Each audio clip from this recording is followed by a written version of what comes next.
하나님의 은혜가 우리 성도님들의 삶에 충만하기를 주의 이름으로 축원합니다. 성탄절이 다가오는데요. 성탄절을 좀 생각해 보면은 제가 어렸을 때 성탄절 지금하고는 조금 차이가 있었던 것 같아요. 그때는 특이한 것은 통금이 있었죠.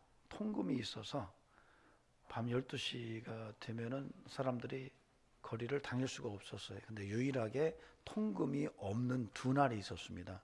그 중에 한 날이 24일 성탄절 전야고요. 또 하나는 새해를 맞이하기 전 마지막 날 12월 31일이 통금이 없었습니다. 그래서 이 두 날은 날을 세는 것이 상식인 것처럼 생각을 했었던 것 같아요. 그래서 성탄절이 되면 전야에 온 동네 사람들이 여기저기 끼웃거리면서 뭐 올라이트 할 게 없나. 아마 서울에서 사셨던 우리 김교희 권사님은 명동으로 가셨을 겁니다. 아마 거기서 김종환 집사님을 만나셔서 아마 차 마시고 아마 그랬을 가능성이 매우 높습니다. 여러분, 시청 광장에는 트리가 세워질 때요, 한때는 대통령이 와서 그 점등식을 할 정도였어요. 왜냐하면 전쟁 이후로 북한의 그리스도인들이 대거 남쪽으로 내려왔고 한국 교회가 그 영향으로 인해서 생각보다 많이 성장을 했어요.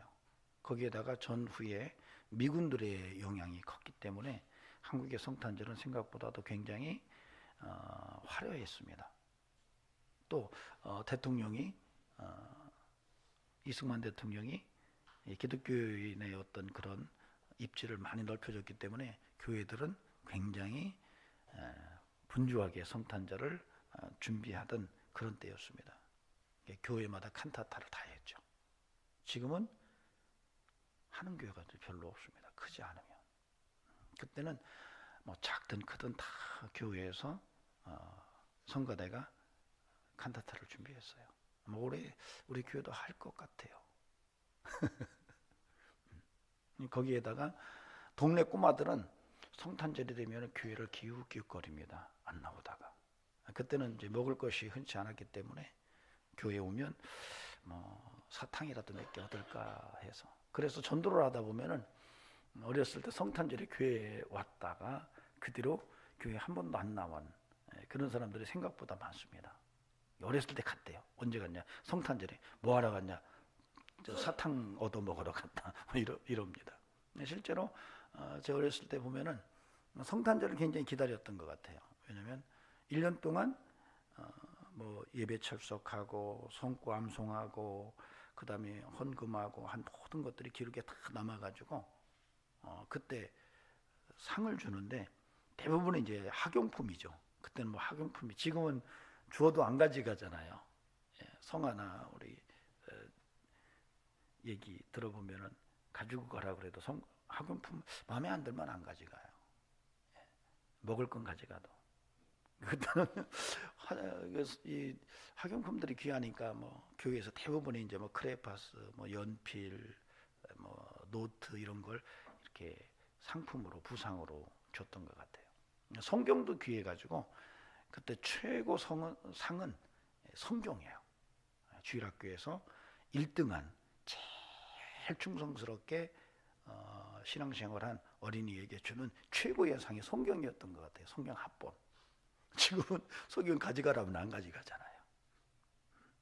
그런 때가 제가 어렸을 때 성탄절 모습이었고, 청년들은 새벽송을 돌려고 올라이트를 하죠. 그리고 그 다음날 새벽 기도회가 4시니까 그때까지 새벽송을 돕니다. 12시가 딱 되면 고요한 밤 찬송 부르고 그때부터 이제 출발을 하죠.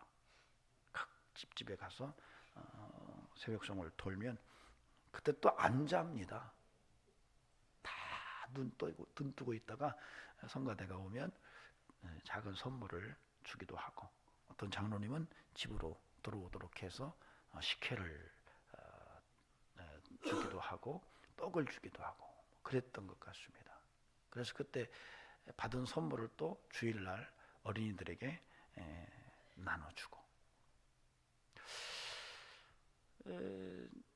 세상에서도 성탄절을 굉장히 화려하게 준비했던 것 같습니다. 상점마다 또 백화점마다 상품들이 굉장히 많았고, 특히 학교에서 성탄절이 되면 뭐 만들게 하죠? 카드 만들게 하잖아요. 예, 지금은 그거 하라 그러면 종교 편향이다 그러는데, 그때는 학교마다 다 카드를 성탄 카드 만들으라고. 그러니까 그 재료를 파는 상점들에는 성탄 카드 만드는 재료들이 막 수북수북 쌓여 있었어요. 그리고 안 믿는 사람도 성탄절 되면은 카드라도 한 장 누구에게 보내는 게 아닌가? 그래서 카드를 사고 뭐 그랬던 것 같습니다. 어때요? 기억이 그렇게 나십니까? 예. 지금은 어떤가요? 세월이 변하고 문화 수준이 달라지면서 많이 성탄의 분위기도 차이가 납니다. 그래도 기대감이 있죠. 성탄에 대한. 어때요? 성탄절이 좀 마음에 설리시나요? 예. 저는 마음이 아픈 거예요. 아까 제가 기도하다 잠깐 마음이 찡했는데, 지금 마음이 굉장히 아픈 게 요독수용소 만든 그 탈북자가 그러는 거예요. 요독수용소에는 왜 성탄이 없는가? 요독수용소에, 다시 말하면 북한에는 성탄이 없어요. 지금도 우리는 성탄절을 의미 있게 기대감을 갖고 성탄을 맞이하지만, 지금도 이 지구촌에 많은 곳은 성탄이 없습니다. 특히 북한은 성탄이 없어요. 예수의 이름을 부르면 김일성을 배반한 죄목으로 정치범 수용소에 가거나 공개 처형을 당합니다. 이 마음을 생각하면 참 성탄절의 의미를 생각하면서 마음이 아려요. 속히 저 북한 땅에도 성탄 찬송이 들려졌으면 하는 그런 기도가 절로 나옵니다. 그런 은혜가 있기를 주의 이름으로 간절히 축원합니다. 사실 지금 21세기를 바라보면서 성탄을 생각하면은 예전에 40년, 50년 전의 성탄과는 많이 다르죠. 외형적인 것보다는 내면이 많이 변해 있습니다. 그때만 해도 예수 그리스도, 오직 예수라고 하는 것이 그냥 당연했는데, 요즘은 오직 예수라는 말이 사라지고 있어요. 즉 다시 말하면 종교다원주의가 교회 속에 우리도 모르는 사이에 스며 들어와 있습니다. 그래서 이제는 예수 그리스도만이 구세주라고 하는 말을 잘 사용하지 않으려고 그래요. 그래서 예수님이 오직이라는 말을 잃어버렸어요. 이제는 기독교인들이 오직 구세주라고 생각했던 예수가 고대 만신전에 있는 여러 신들 가운데 하나로 전락해가는 이런 현실을 우리가 지금 바라보고 있습니다. 하나님의 창조를 부정해요. 그런 모습 중에 하나가 LGBTQ죠. 그러니까 겉으로는 크게 변하지 않은 것 같지만 우리 영적 내면에는 큰 흔들림이 있는 현실이 오늘 우리 신앙의 현주소입니다. 이런 상황 속에서 성탄은 어떤 의미를 가질까? 오늘 이 마태가 바라본 성탄절의 그 기록을 통해서 21세기를 살아가는 저와 여러분이 성탄의 의미를 다시 한번 들여다보고 예수 그리스도의 나심이 나와 어떤 연결점을 갖고 있는가 함께 살펴보는 시간을 갖도록 하겠습니다. 본문은 이러합니다. 이 요셉이, 즉 다시 말하면 마리아가 잉태했다는 소식을 들은 요셉이 그 얘기를 듣고 충격을 받아요. 그래서 이것을 알리지 않고 그냥 조용히 관계를 끝내려고 그랬어요. 종혼한 혼인을 하기로 약속한 배우자가 나와 무관하게 아이를 가졌으니 얼마나 큰 충격이었겠어요. 그래서 이 사람이 굉장히 성숙한 사람이었기 때문에 조용히 정리를 하려고 했습니다. 왜냐하면 이것을 떠벌리면은 죽어야 돼요. 율법에 따르면 여러분 십계명에도 가늠하지 말라 기록되어 있고, 레위기에서 가늠한 여인은 돌로 쳐 죽여라, 반드시 죽여라 이랬거든요. 근데 이것이 여전히 유대 공동체에서 실효성이 있었거든요. 그러니까 요셉이 가만히 끊으려고 그랬어요. 굉장히 고민하다가 어느 날 꿈을 꿉니다. 아마 요셉은 그 얘기를 들었을 거예요. 마리아에게. 내가 아이를 가졌는데 이 아이는 성령의 역사로 얻은 아이라고 천사가 내게 알려줬어.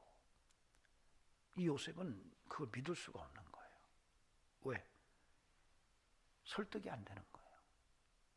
도대체 그런 일이 가능하겠나? 도저히 인정할 수가 없어서 굉장히 고민을 하고 또 조용히 끊겠다고 생각했을 때 꿈에서 똑같은 일이 벌어지는 거예요. 천사가 나타나서 네 아내를 데려와라. 잉태된 그 아이는 성령으로 된 거야 라는 말을 전해줬습니다. 그래서 요셉이 데려옵니다. 그리고 예수라고 이름을 짓습니다. 왜냐하면 천사가 그 이름을 알려줬거든요. 설명을 했어요. 그 예수는 죄에서 구원할 자라는 의미다. 그런 후에 마태가 아주 특이한 주석을 하나 더 덧붙여 놓습니다. 22절, 23절이에요. 여러분 한번 보시기 바랍니다. 22절, 23절 같이 읽어볼까요? 시작. 이 보던 일이 된 것은 주께서 선지자로 하신 말씀을 이루려 하심이라. 이르시되 보라, 처녀가 잉태하여 아들을 낳을 것이요 그 이름은 임마누엘이라 하리라. 아멘. 천사는 예수라고 해라. 근데 이제 마태는 그 사건을 임마누엘로 또 주석을 붙여서 예수님의 그 정체성을 설명을 하고 있습니다. 자, 이 말씀을 통해서 오늘 우리가 중요한 하나님의 음성을 함께 공유했으면 좋겠습니다. 먼저 살펴볼 아주 중요한 본문이요, 18절에서 20절이에요. 여러분 보시기 바랍니다. 예수 그리스도의 나심은 이러하니라. 그의 어머니 마리아가 요셉과 약혼하고 동거하기 전에 성령으로 잉태된 것이 나타났더니 그의 남편 요셉은 의로운 사람이라 그를 드러내지 아니하고 가만히 끊고자 하여 이 일을 생각할 때에 주의 사자가 현몽하여 이르되 다윗의 자손 요셉아, 내 아내 마리아 데려오기를 무서워하지 말라. 그에게 잉태된 자는 성령으로 된 것이라. 마태는 예수님의 잉태를 성령으로 된 것이라고 설명을 합니다. 그렇다면 그분의 탄생도 성령의 은혜 속에서 지금 진행되고 있음을 이야기하고 있는 거예요. 그래서 예수님의 탄생은 성령으로 된 것이다. 여러분, 이것은 우리가 생각하는 대로 생물학적으로 된 게 아니라는 거예요. 예수님의 탄생은 생물학적 사건이 아니고 영적 사건이다, 이런 얘기예요. 여러분, 성탄절은 영적 사건입니다. 성탄절을 자꾸 우리가 생물학적인 차원에서 이해하려고 그러면 성탄이 감동이 될 수가 없어요. 예수 그리스도의 탄생은 영적인 사건이에요. 실제로 생물학적인 현상이지만 그 생물학적인 현상에 영적인 것이 개입된 사건이에요. 제가 지난주에도 말씀드렸지만 성탄절은 하나님의 세상사의 개입 사건이다라고 말씀드렸는데, 여러분, 성탄절은 바로 그런 겁니다. 예수님의 탄생은 세상사 속에 하나님이 개입한 사건이에요. 즉 다시 말하면 생물학적인 현상 속에 영적인 사건이 함께한 거예요. 이걸 설명하는 거예요. 여러분의 인생을 좀 살아가지만 이것이 다 세상사라고 생각하지만 여러분, 여기에 하나님의 영적 신비가 함께 붙어 있다는 것을 알아야 된다는 것이죠. 이걸 모르면 바르게 갈 수가 없습니다. 여러분 어떻습니까? 여러분이 예수 그리스도의 탄생을 생각하면서 그분의 잉태와 그분의 출산이 성령으로 된 것임을 믿으시나요? 영적 사건임을 인정할 수 있기를 바랍니다. 예수님의 탄생은 성령의 역사예요. 마태는 분명하게 그 사실을 이야기하고 있습니다. 한번 생각해 보세요. 조금 전에도 말씀드렸지만 요셉의 입장에서 보시기 바랍니다. 어느 날 정원녀가 애를 가졌어요. 충격이죠. 내가 알고 있는 지식으로는 이렇게 되면 죽을 수 있는데 그건 두 번째 치고 내 얘기거든요. 나와 관계된 얼마나 큰 배신감이 있었을까요? 나는 분명히 생물학적으로 봤을 때 그런 일이 없었는데 아니 아이를 가졌다? 이건 공개해도 한참 공개해야 돼요. 왜냐하면 그렇지 않으면 요셉이 나쁜 사람이 되거든요. 그렇잖아요? 멀쩡한 처녀 애 갖게 만들어 놓고 버렸다 이 소리 듣게 생겼거든요. 그런데 그 충격적인 사건을 조용히 아무도 모르게 해결하려는 이런 마음을 갖고 있었던 거죠. 굉장히 고민했을 거예요. 굉장히 고민하면서 힘들어할 때 요셉에게도 마리아가 겪었던 사건이 경험됩니다. 그러면서 마리아를 데려와요. 여러분, 예수님의 부활이 도마에 의해서 의심됩니다. 제자인데도 예수님의 부활을 의심하는 거예요. 그런 도마에게 주님이 나타나세요. 부활의 주님이 나타나세요. 그리고 네가 의심한 대로 내 손 만져보고 내 옆구리에 네 손 넣어봐 이렇게 말씀하세요. 그것은 뭐를 의미하죠? 부활 사건의 실제성을 더 강화하는 거거든요. 즉 요셉이 지금 굉장히 고민하다가 그 마리아를 아내로 데려왔다는 것은 굉장히 실제적인 사건이었음을 설명하고 있는 거예요. 예수님의 탄생은 가상적인 얘기가 아니라 실제적이고 그럼에도 불구하고 영적인 사건이라는 것을 이 본문이 이야기하고 있어요. 마태는 그렇게 본 거예요. 마태는 예수님의 탄생은 바로 의심할 수 없는 역사적 실제적 사건이고 또한 하나님의 은혜로 인해서 임한 것이다. 이렇게 설명을 한 겁니다. 여러분에게도 이런 은혜가 살아있기를 주의 이름으로 축원합니다. 근데 여기서 멈추면 이 본문은 제대로 이해하지는 못한 겁니다. 그냥 표면적인 것만 여러분이 이해하는 거예요. 이 본문은 구조를 통해서 읽을 때 이 본문이 갖고 있는 중요한 메시지를 더 깊게 볼 수가 있어요. 그렇잖아요. 사람도 이렇게 보면 별로 안 이쁜데 자세히 보면 어때요? 이쁘죠? 자세히 보면 더 안 이쁩니까?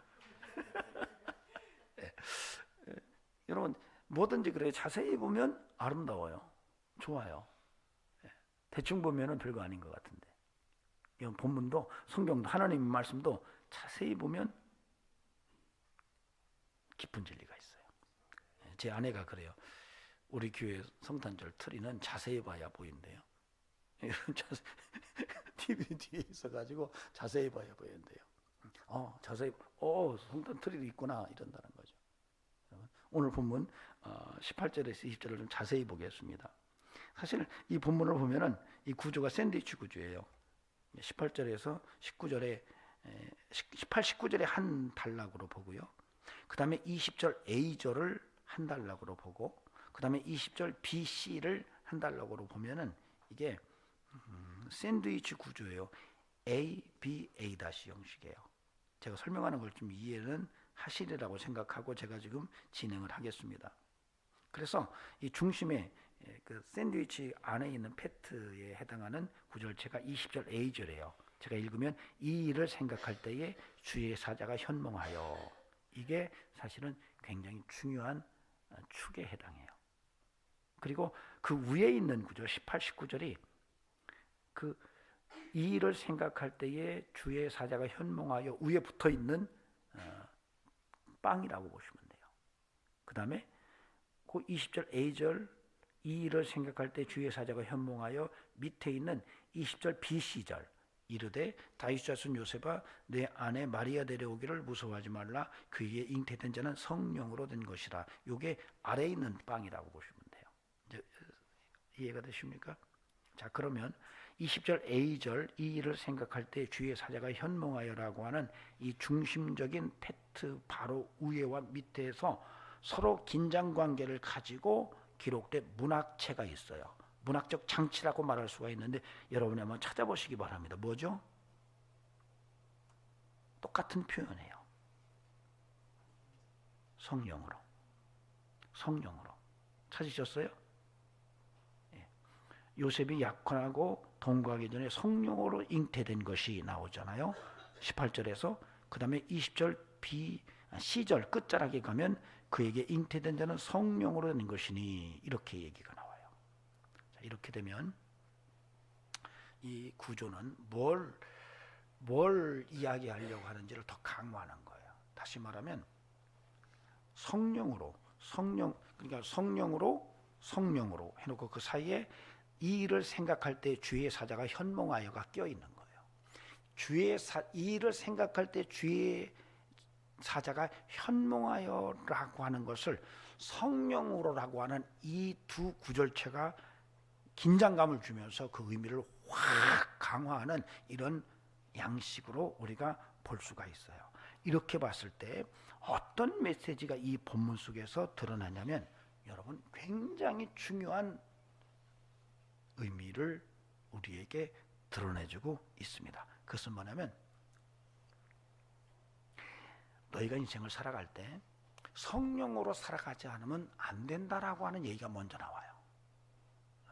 성탄의 의미는 성령으로 살지 않으면 안 된다라는 얘기를 하고 있고요. 1차적으로.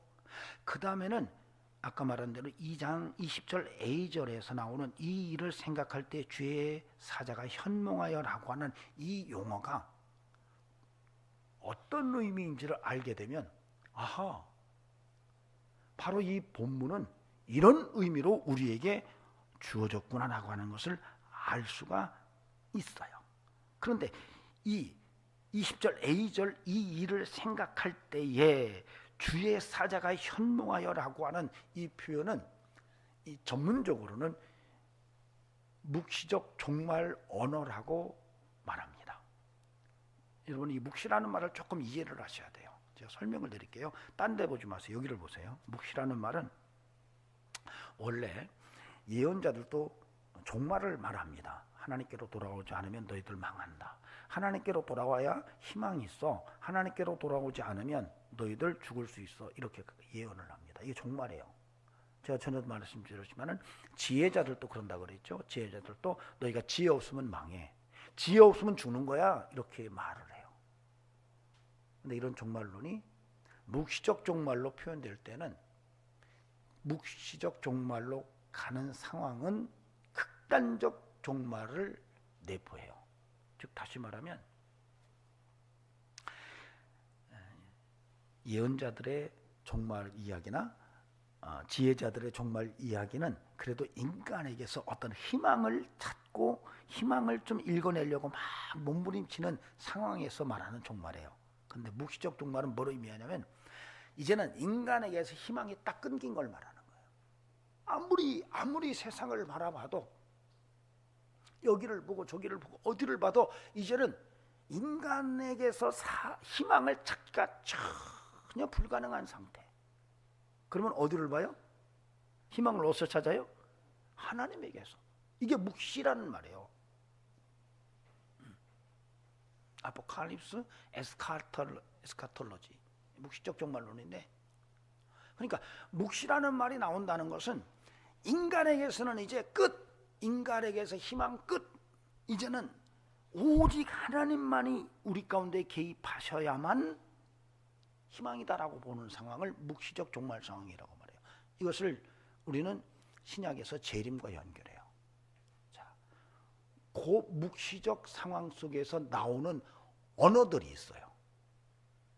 사람이 살면서 처절한 묵시적 인간에게 희망이 사라졌다고 생각하고 그때 털어놓는 묵시 언어가 있어요. 그걸 묵시적 언어로 우리가 보면 바로 그것이 20절 A절에서 나오는 이 일을 생각할 때 주의 사자가 현몽하여가 이게 묵시적 언어예요. 즉 다시 말하면 묵시적 언어는요, 사람의 어떤 경계선을 넘어선 이야기들이 나와요. 환상, 꿈, 천사 이런 내용들이 묵시 언어에 해당해요. 그래서 오늘 이 본문은 묵시 언어인 주의 사자, 이 천사 그리고 현몽하여 꿈 얘기가 등장하는 거예요. 그리고 너희가 생각할 때에 이렇게 얘기를 해요. 그러니까 이 본문은 뭘 얘기하냐면 18절에서 20절은 이제는 인간에게서 희망을 찾을 수 없는 절박한 상황 속에서 오직 하나님의 구원의 손길만을 기대하는 이 상황 속에서 너희가 어떻게 살아야 되느냐 이 얘기를 하는데, 너희가 그때 성령으로 살지 않으면 안 된다라고 하는 얘기를 하는 거예요. 여러분 이거 잘 들으셔야 돼요. 여러분 인생을 살면서 시기에 따라 상황에 따라 개인에 따라 묵시 상황이 전개될 수 있어요. 그때 어떻게 살 건가? 성령으로 힘입지 않으면 안 된다는 얘기를 해요. 재미난 것은 여기서 이 일을 생각할 때에 이 얘기를 해요. 즉 너희는 항상 묵시 상황을 생각하고 현실을 바라보면서 인간에게서 희망이 없음을 깨닫고 그것을 생각할 때에 성령을 따라 살아야 한다는 것을 깨달아야 된다라고 하는 얘기가 이 본문 속에서 드러납니다. 여러분, 그러므로 우리가 이제 주님의 다시 오시는 묵시적 상황을 향하여 인간에게서 희망이 자꾸 보이지 않는다고 할 때 여러분 그때 어떻게 살아야 돼요? 성령을 힘입고 살아라 이 얘기예요. 여러분 지금 그래서 여러분이 성령을 힘입는 이런 삶을 살아내는 은혜가 있기를 바랍니다. 우리가 다 그래요. 이제 뭐 주님 오실 날이 얼마 안 남은 것 같아. 여러분 이때일수록 여러분 성령을 힘입어야 돼요. 이것을 실제적으로 얘기하고 있는 것이 요한계시록이에요. 요한계시록에서 2장 3장에 가면 말세의 7교회 얘기가 나와요. 거기에서 후렴구가 계속 반복되는 내용들이 있는데 거기에서 성령이 교회들에게 하는 말을 들어라 이 얘기를 해요. 마찬가지예요. 그러므로 저와 여러분이 이 시대를 살아가면서 앞으로 끊임없이 추구해야 되는 것이 성령을 따라 사는 인생이에요. 성령 충만을 사모하며 성령의 은혜를 힘입고 성령의 도우심을 받고 사는 영성으로 나가는 이런 인생이 오늘 이 본문 속에서 읽혀지고 있습니다. 부탁드립니다. 성령 충만하시기를 주의 이름으로 간절히 축원합니다. 가끔가다요 어떤 사람은 저거 악령에 들린 거 아니야 이래요. 여러분 뭐 이분법적으로 보지 않아야 된다고 자꾸 그러는데 여러분 그래도 이렇게 이분법적으로 볼 필요가 있을 때가 있어요. 그 중에 우리는 악령에게 붙들려 사는 사람과 성령에 붙들려 사는 사람의 차이를 알 수가 있죠. 중간에 있나요? 이게? 중간 악령에게 붙들렸든지 성령에게 붙들렸든지 중간 뭐 있을 수 있겠죠. 어쨌든 뭐 있든 없든 우리가 가끔 그러잖아요. 저 인간 성질 더러워. 그 성질 더럽다는 말을 뭘로 읽을 수 있을까요? 그 성질 더러워요. 그럼 대체적으로 성질 더러운 사람은 어떤 사람이죠?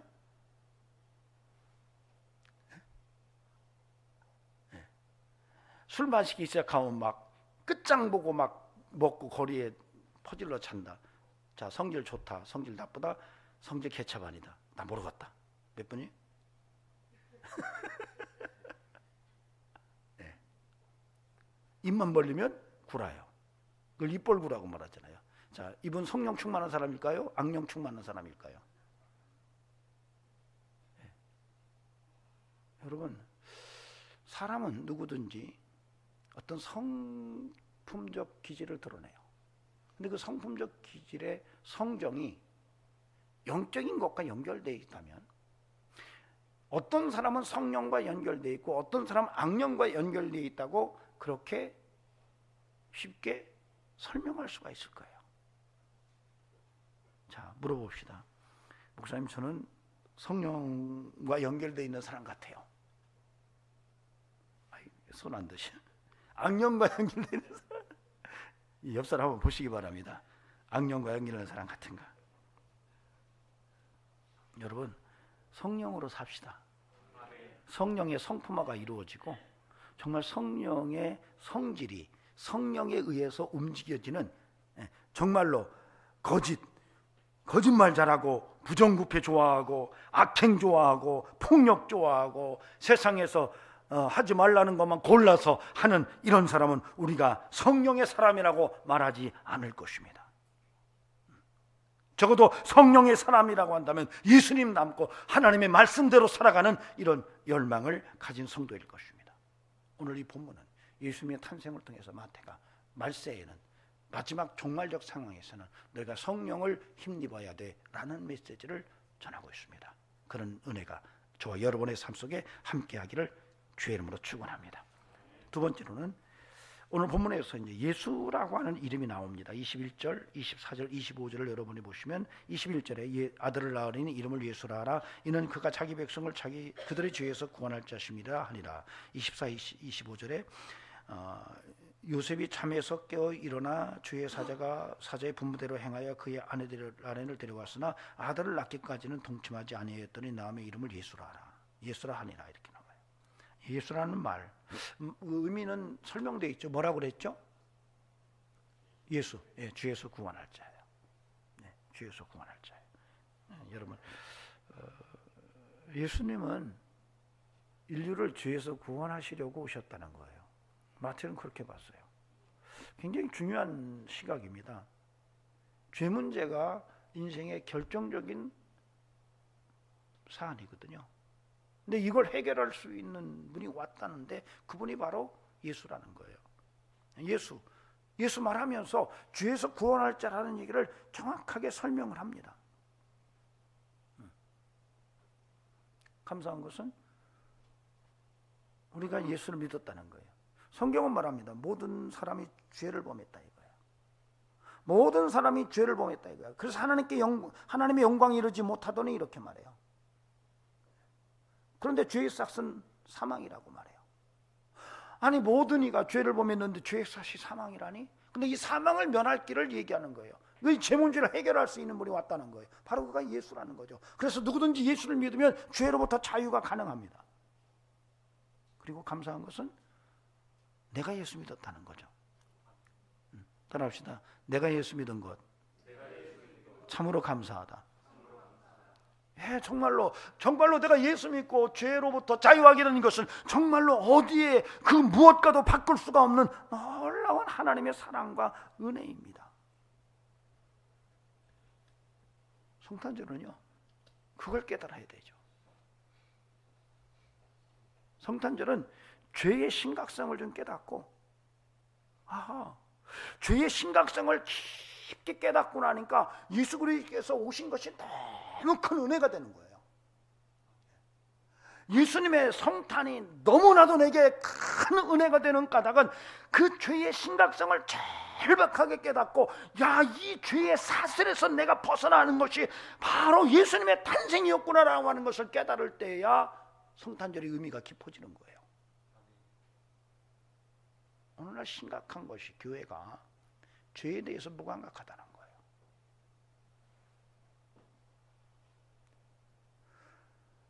교회가 심각한 것이 죄에 대해서 감각이 무뎌지고 있다는 거예요. 강단에서 목회자, 저도 마찬가지지만은요, 강단에서 설교하는 거 죄를 회개하라는 얘기는 별로 안 해요. 여러분, 죄로부터 자유는 얘기하는데 자유하기 위해서는 예수 만나고 회개가 동반되거든요.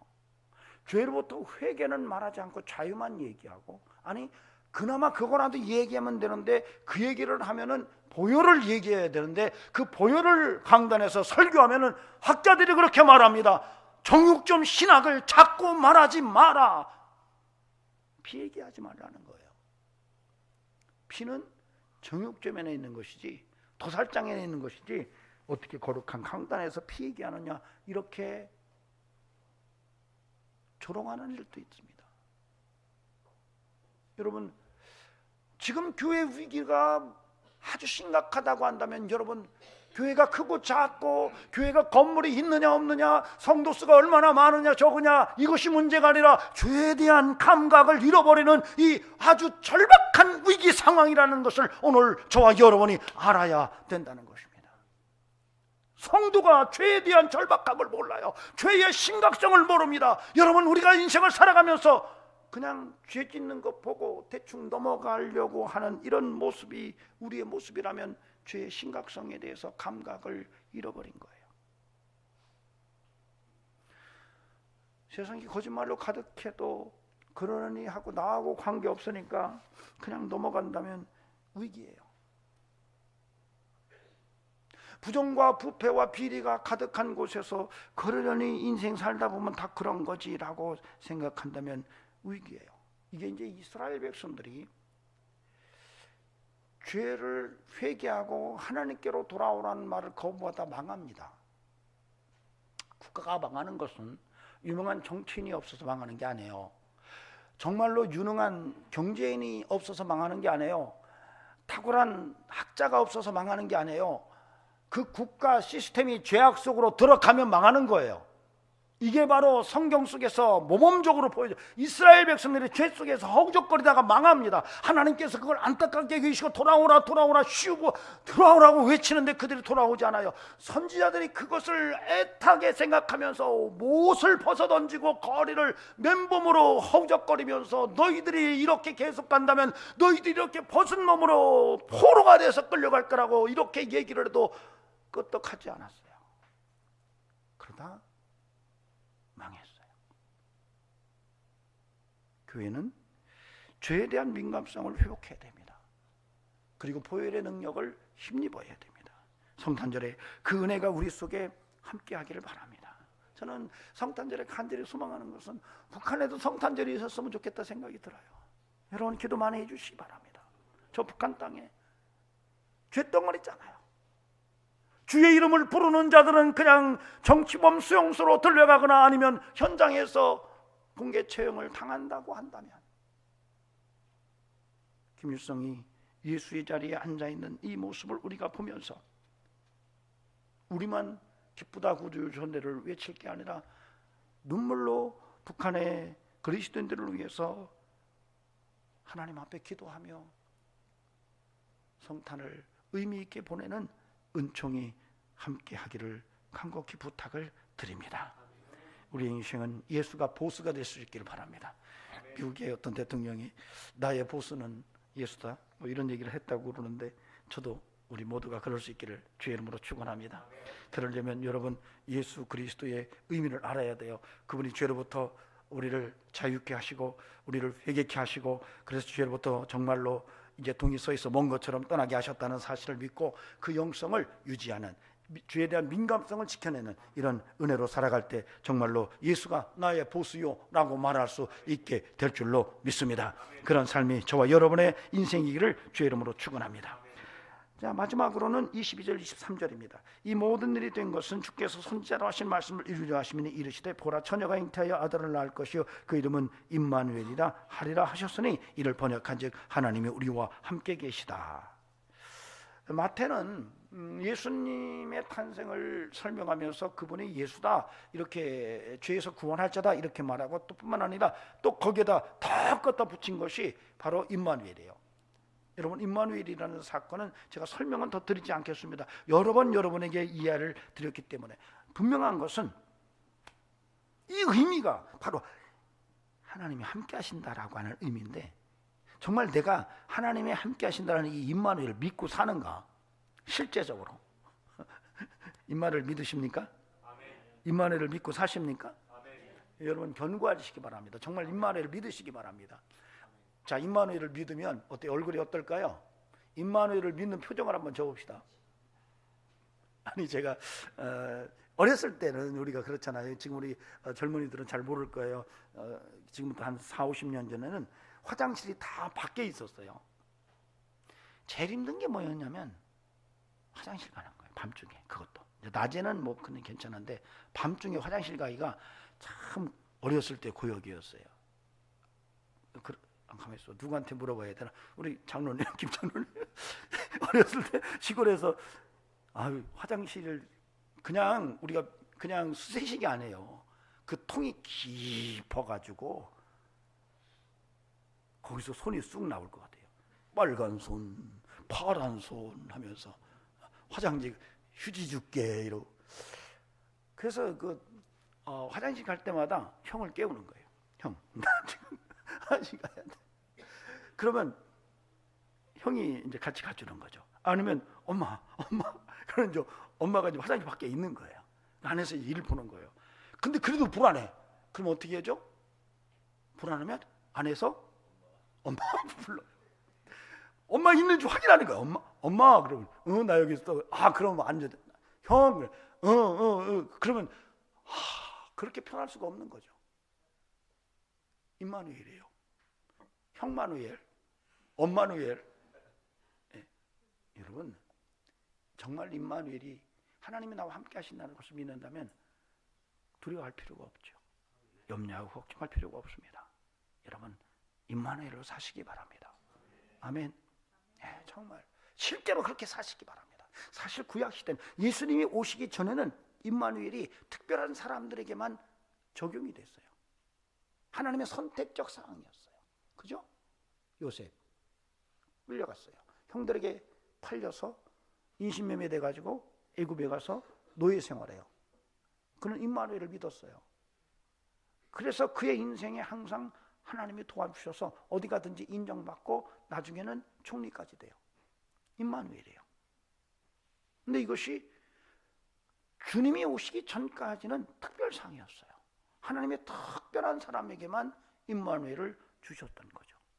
아니, 전체적으로 이스라엘 백성들에게도 주셨지만 그 중에 특별한 케이스들이 있었어요. 그러나 예수께서 오신 다음부터는 마태가 그렇게 말하는 거예요. 이제는 예수 믿으면 다 임마누엘이야, 이 얘기하는 거예요. 믿습니까? 여러분, 이 선언을 여러분이 믿으시고 이제는 정말로 예수 그리스도를 통해서 임마누엘을 누리며 사는 이런 은혜가 함께할 수 있기를 주의 이름으로 간절히 축원합니다. 어떻게 목사님 그러면 임마누엘을 살아갈까요? 오직 예수로 사십시오.